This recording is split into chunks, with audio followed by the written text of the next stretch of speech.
안녕하세요. 안전제일 포트폴리오 179주차 시작하겠습니다.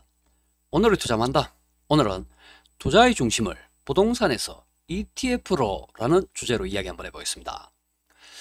저희 지난 시절 주된 투자 활동은 부동산이었습니다. 주식 운용도 부수적으로 했지만 자산의 대부분은 부동산이었습니다.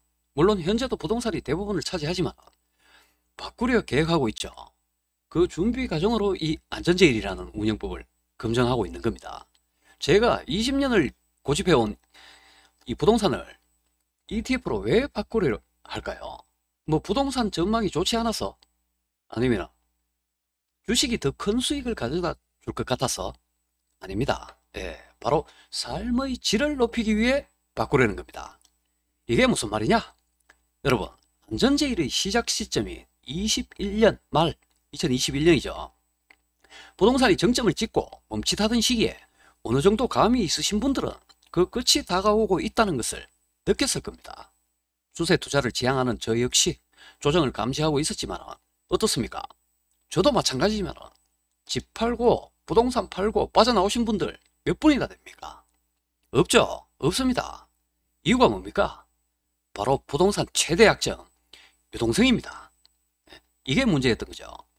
뭐 세금에 중개 수수료에 중도금, 잔금, 그 과정과 절차, 시간, 이런 거 귀찮아서 하루 이틀 미루다가 뒤늦게 결정해서 내놨는데 귀찮은 건 둘째치고 사줄 사람이 없죠. 집 보러 오지도 않습니다. 자, 이런 상황을 마주하게 되면 추세가 끝났다는 걸 확실하게 알게 되는데 알면 뭐합니까? 집 보러 오는 사람도 없는데 엎친 데 덮친 격으로 금리까지 올라서 이자 폭탄 맞고 원금까지 갚아나가는 이 현대판 보릿고개를 긁고 있습니다. 제 이야기입니다. 그리고 또 이 부동산이라는 게 대부분 큰 돈의 대출을 끼고 매수를 하기 때문에 단순하게 살 때, 팔 때 금액만 계산해서 얼마 벌었네 할 수가 없는 겁니다. 그동안 낸 대출 이자에 세금, 임대차 비용, 공실기간, 유지 보수 비용, 거기다가 물가 상승률 따져보면 사실 번 것도 없습니다. 그리고 집값 오를 때 네이버 매도 호가 보고 떼돈 번 걸로 착각해서 이 공갈 수익 먼저 땡겨 쓴 것도 있죠. 지난 부동산 버블을 계기로 저도 큰 걸 하나 배웠습니다. 수익률 안정성 물론 중요하지만 즐거운 삶을 위해서는 반드시 자산의 유동성이 확보되어야 한다는 것을 깨달은 거죠.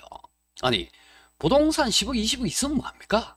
당장 다음 달 이자 걱정에 소고기 한 번 못 사먹는데 이렇게 버티다가 갑자기 큰 돈 들어갈 일이 생기면 멀쩡한 부동산 두고 돈 빌려러 다녀야 됩니다. 옛날 가격 생각나서 팔지도 못하죠. 그렇다고 아파트 방 하나만 떼서 팔 수가 없습니다.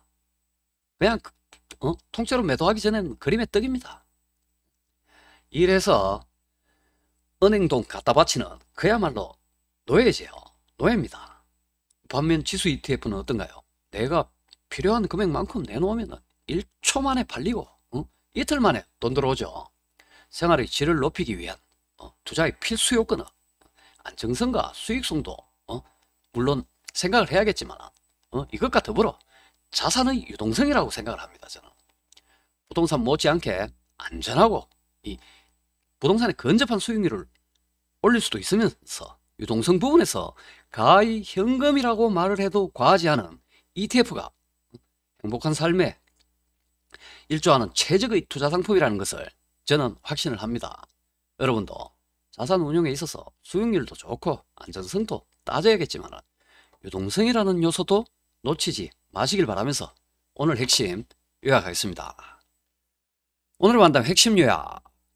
부동산 투자의 장점인 안정성과 수익성을 대체하고 최대 단점인 유동성까지 챙길 수 있는 것이 바로 ETF 투자다로 요약할 수 있겠네요.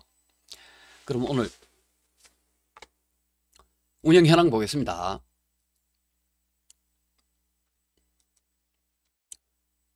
안전제일 1 국내 ETF 성과 비교. 전체 기간 이렇게 진행되고 있습니다. 연초 대비 올 1월 1일부터죠. 1.6% 기록하고 있습니다. 비교 자산들 조금씩 코스피 코스닥에서 조금씩 살아나고 있습니다. 예, 기대 한번 해보겠습니다. 예, 우리가 할 수 있는 거는 비중 조절하고 기대하는 것밖에 없습니다. 예, 투자에서는 우리 힘으로 할 수 있는 건 기다리는 것밖에 없죠.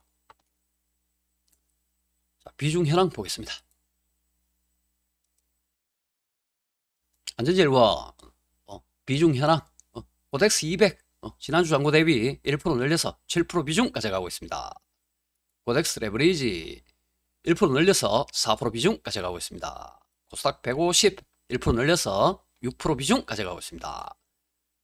코스닥 150 레버리지 1% 늘려서 4% 비중 가져가고 있고요. 타이거 리츠 부동산 인프라 2% 늘려서 4% 비중 가져가고 있습니다. 국고채 30년 1% 늘려서 12% 비중 가져가고 있고요. 현금성 대기자산 채권이죠. 7% 줄여서 63% 가져가고 있는데 7% 줄여서 다른 거 산 겁니다. 예, 비중이 이동한 거죠. 예, 이어서 해외 보겠습니다.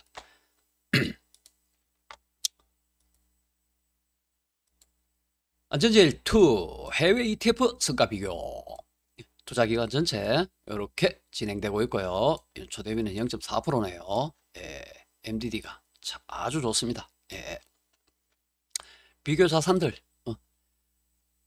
여전히 잘 가는 것보다도 지키고 있죠. 예, 상승분 방어 잘하고 있습니다. 나스닥하고 S&P 뭐 금은 또 계속 가네요.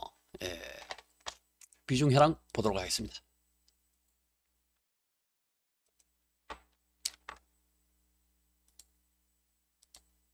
자, 해외 ETF 비중 현황 비트코인 2배수 BTX 1% 줄여서 3% 비중 가져가고 있습니다. KWEB 차이나 인터넷 지수입니다. 예, 인터넷 기술주죠. 1% 늘려서 5% 비중 가져가고 있습니다. 추세 좋습니다. 나스닥 2배수 1% 줄여서 3% 비중 가져가고 있습니다. 해외 ETF 현금성 대기자산 SGOV 단기채죠. 미국 단기채입니다. 1% 줄여서 76% 비중 가져가고 있습니다. 미국 장기채 TLT 2% 비중 늘려서 9% 비중 가져가고 있습니다.